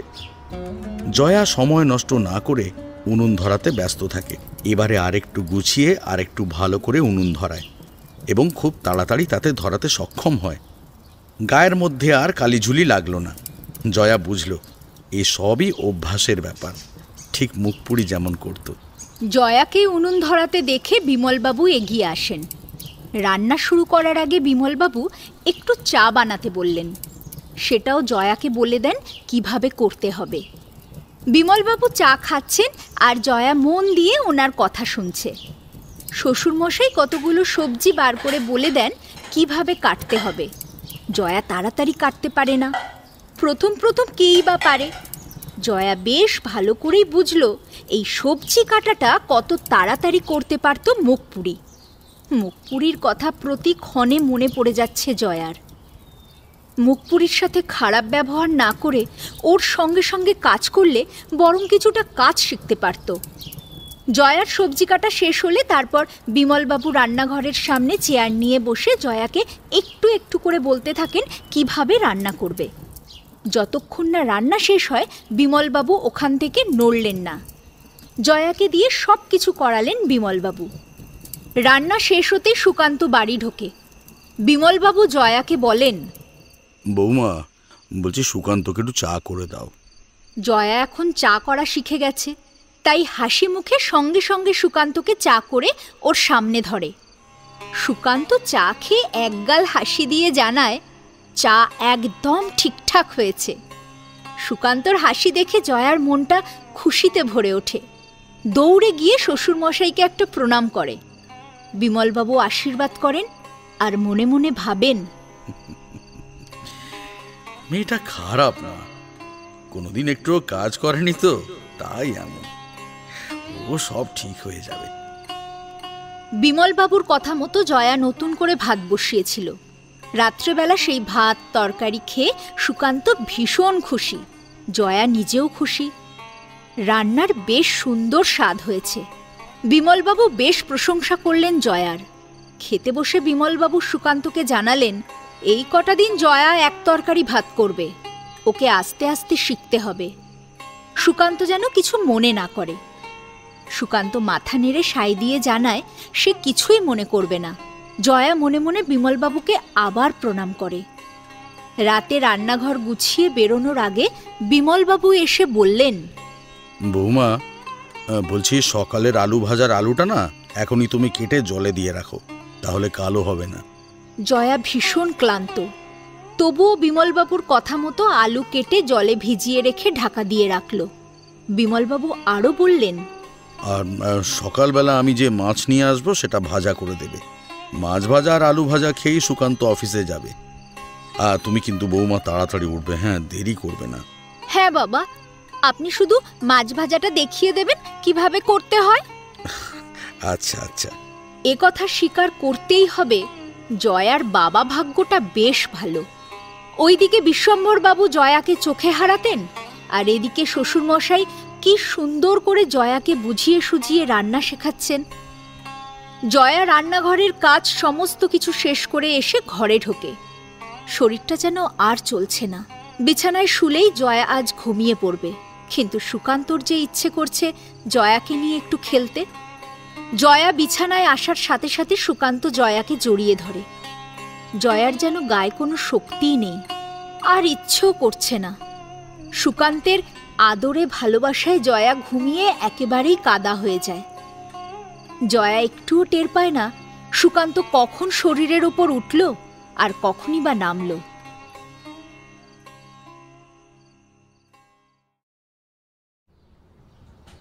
গভীর ঘুম জয়াকে রাত পার করে দেয়। ঠিক ভোরবেলায় জয়ার ঘুম ভেঙে যায়। গতকালের অভিজ্ঞতার কথা বেশ ভালোই মনে আছে, তাই আজ আর দেরি করে না। কোনো রকম রাগ না দেখিয়ে জয়া নিজেই বিছানা ছেড়ে উঠে পড়ে। ঘর থেকে বেরোতেই দেখে শ্বশুরমশাই বাজার থেকে ফিরে এসেছেন। জয়ার বেশ লজ্জাই লাগে, কারণ জয়া বিমলবাবুর থেকে পরে উঠেছে বলে। জয়া তাড়াতাড়ি উনুন ধরিয়ে ফেলে। সুকান্ত ঘুম ভাঙার আগেই বিমলবাবুর কথা মতো মাছ ধুয়ে নুন হলুদ মাখিয়ে সুন্দর করে ভাজা হয়ে যায়। সুকান্ত উঠে দেখে বাবা চেয়ারে বসে চা খাচ্ছেন আর জয়া আলু ভাজছে। এই দৃশ্য দেখে সুকান্তের বেশ ভালো লাগে। সত্যি জয়া কি সুন্দর মানিয়ে নিয়েছে। পান্তা ভাত খেয়ে সুকান্ত অফিসে যায়। জয়া বাথরুমে গিয়ে দেখে ওর জন্য নতুন একটা বালতি সহ 4টে বালতিতে সুকান্ত জল ভরে রেখে গেছে। জয়া আজ স্নান করে তৃপ্ত। আর কিছু হোক না হোক, জয়া এইটুকু বুঝতে পেরেছে, নিজে না রান্না করলে পেটে কিছু পড়বে না, তাই রান্নাটা ভালো করে শিখে নিচ্ছে।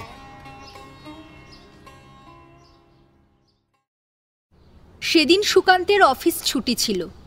দুপুরের খাওয়া দাওয়া সেরে জয়া গল্প করছিল বিমলবাবুর সাথে।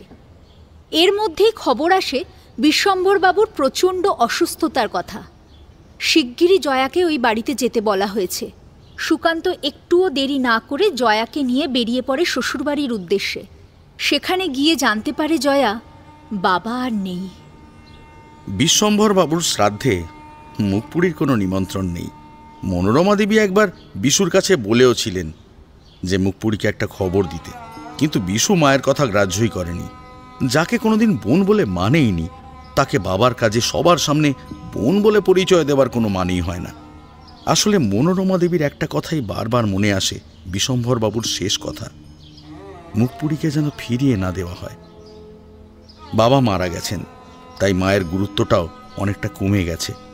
রাশভারী বাবার কথা সবাই মানতে বাধ্য ছিল, কিন্তু মা যে ভীষণ নরম প্রকৃতির, নরম মাটিতে সবাই সহজেই আঁচড়াতে পারে, তাই বিশু মায়ের কথা তেমন আমল দিল না।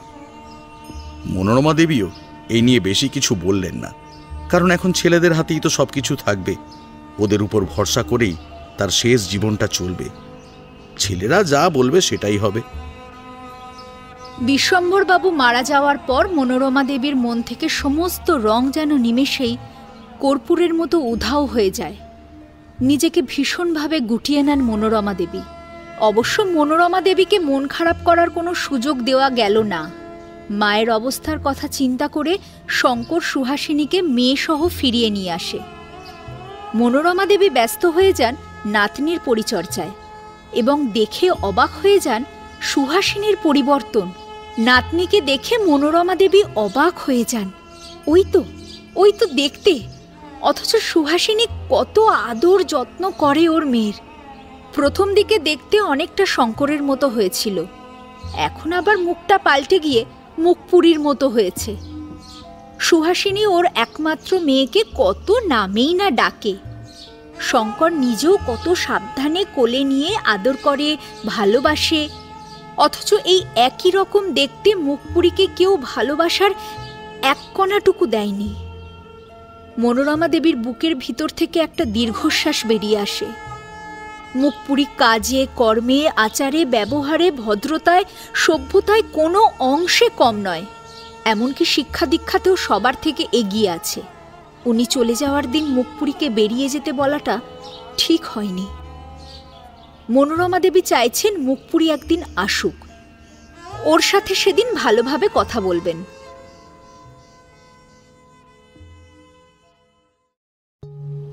বিভাসকে যে 1 সপ্তাহের সময় দেওয়া হয়েছিল সেটা এখন শেষ হয়েছে।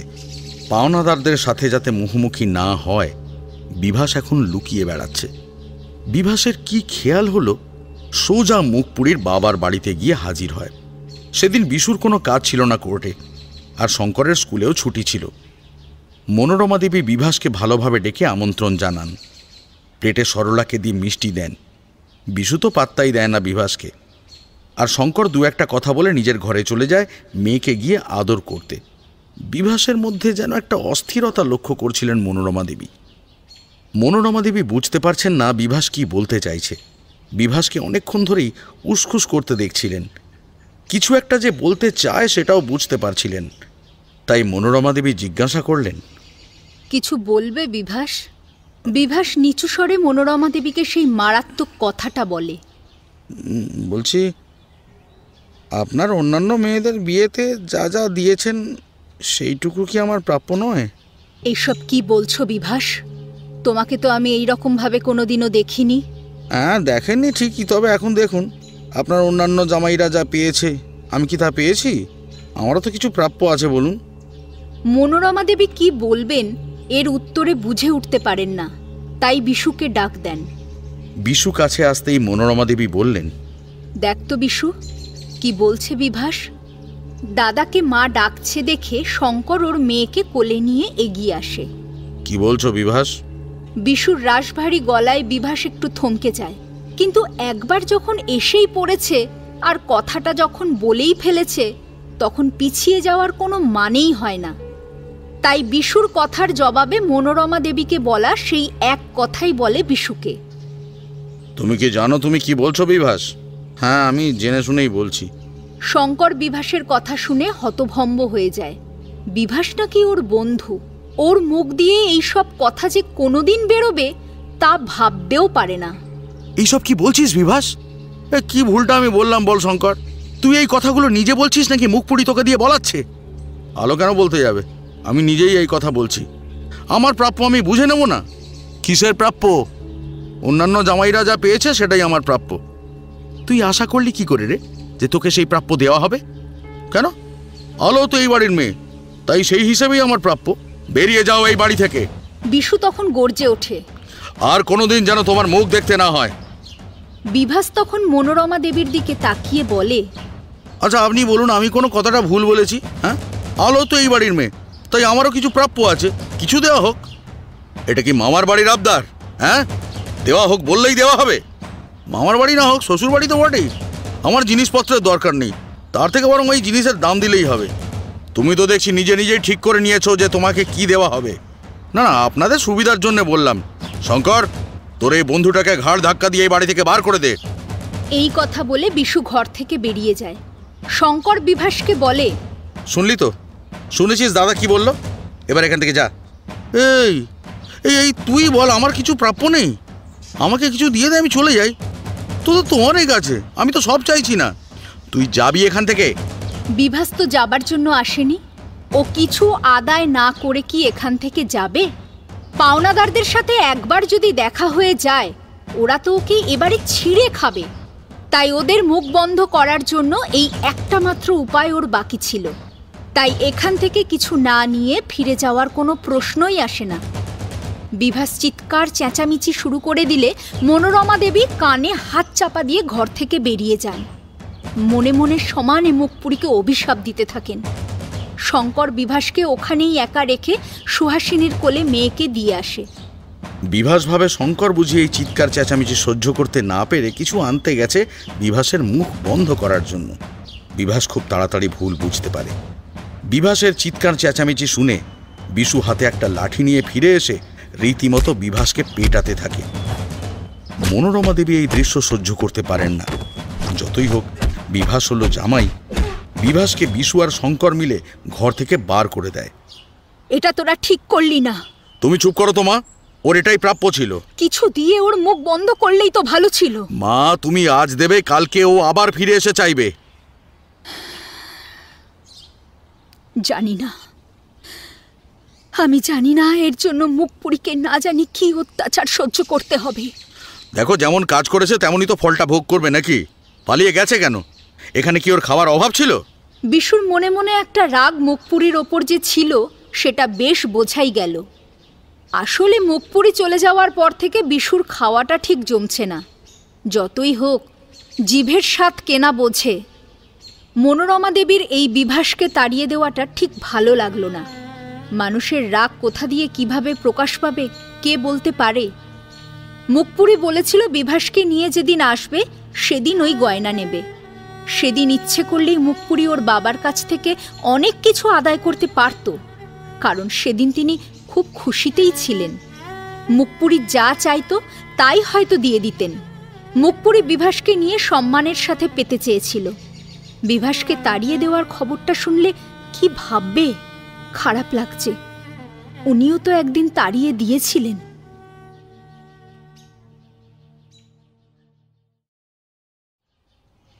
বিভাসকে ঘর থেকে বের করে দিল। এবার কি হবে? বিভাসের মাথায় কিছুই আসছে না। ওরা ঠিক ওকে খুঁজে পাবে। বিভাস তো একটু আয় করেছিল, কিন্তু সেটাও তো বাজিতে হেরে যায়। কোনো আত্মীয় স্বজন বিভাসকে আর সাহায্য করবে না, কারণ প্রত্যেকেই ওর কাছ থেকে টাকা পায়। এবার গেলে শঙ্করদের মতোই ঘাড় ধাক্কা দিয়ে বাড়ি থেকে বের করে দেবে। পাওনাদারদের মধ্যে সবচেয়ে বেশি সাংঘাতিক হলো ছোটকা। ছোটকা অনেক আগেই বিভাসকে মারতে চেয়েছিল, অন্যরা আটকায়। তারা বিভাসের দেওয়া সময় পর্যন্ত অপেক্ষা করতে চায়, তারপর যা হবার হবে। ছোটকাকে কিন্তু তখন কেউ মানা করবে না। সকালে পাওনাদারেরা এসেছিল। বিভাস আগেই বেরিয়ে গেছে। যাওয়ার সময় বলে গেছে রাতে নাও ফিরতে পারে। ঘরে খাবার মতো কিছুই নেই। একটু বেলা বাড়লে মুখপুরী ঘরের কাজ শেষ করে স্নান পুজো সেরে বেরিয়ে গেল বন্ধু দিদার বাড়ির উদ্দেশ্যে। ওখানে গেলে খেতেও পারবে, আবার কিছু নিজের টাকা নিয়েও আসবে। মুখপুরী জানেও না বিভাস ওর মায়ের কাছে গিয়েছিল, তাই এটাও জানতে পারল না বিভাসকে ঘাড় ধাক্কা দিয়ে বাড়ি থেকে বের করে দেওয়া হয়েছে।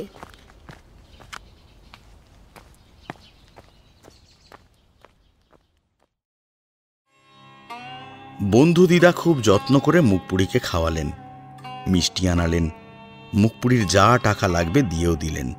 মুখপুরী এই বাড়িতে যখন যত্ন আত্মি পাচ্ছে, বিভাস তখন কলের জল খেয়ে পেট ভরাচ্ছে। ওই শঙ্করদের বাড়িতে যা একটু খাবার খেয়েছিল। মুখপুরী বাড়ি ফেরার আগে বন্ধু দিদাকে প্রণাম করতে গেলে বন্ধু দিদা মুখপুরীর হাতে কিছু একটা ধরিয়ে দিলেন। বিভাসের জন্য খাবার দিয়ে দিলেন মুখপুরীকে। টিফিন বাক্সটা দেখে বোঝা যাচ্ছে এটা মোটেও শুধু বিভাসের জন্য দেওয়া হয়নি, এখানে মুখপুরীর জন্য খাবার দেওয়া হয়েছে। বন্ধু দিদাকে মুখপুরী আজ আর মানা করল না। ঘরে যে কিছুই নেই, তাছাড়া বিভাস যদি কিছু জিজ্ঞাসা করে তাহলে বলতেও পারবে ও বন্ধু দিদার বাড়ি থেকে নিয়ে এসেছে। তাছাড়া বিভাস আজ রাতে নাও ফিরতে পারে বলে গেছে। যদি না ফেরে এই খাবারটা মুখপুরী খেয়ে নেবে। পাওনাদাররা আবার আসাতে মুখপুরী প্রচণ্ড বিরক্ত।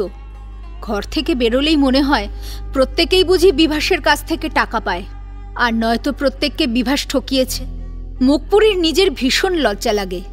রাস্তা দিয়ে চলার সময় তাই আর মাথা উঁচু করে হাঁটতে পারে না, কারোর চোখে চোখ মেলাতে পারে না। এমন একটা লোককে বিয়ে করেছে যে সমাজের ঘৃণ্য ব্যক্তি। বিভাসের প্রতি এতটুকু ভালোবাসাও অবশিষ্ট নেই। থাকতে হয় তাই থাকে।